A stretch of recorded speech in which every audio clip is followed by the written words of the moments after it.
Science has now found that the heart is actually full of gray matter and white matter.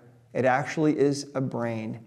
Back in the 1960s, when doctors started doing heart transplants, it didn't take long before their transplant patients would come back to them and say that strange things were going on.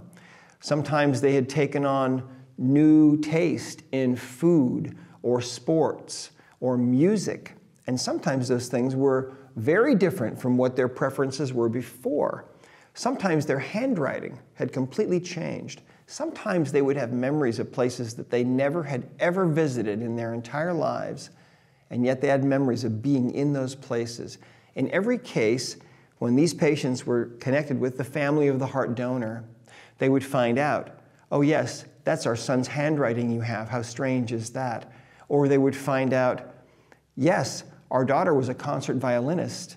That must be why you love classical music now, and why those passages that you play over and over, well, those were her favorite passages.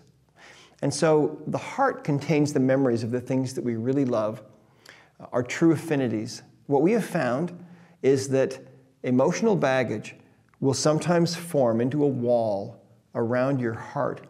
We call this a heart wall. It is a protection that the subconscious mind will create this wall around your heart, and it's a way to keep your heart from being totally broken. But we find that 93% of people have put up this wall around their heart. This heart wall is literally made from layers of your emotional baggage.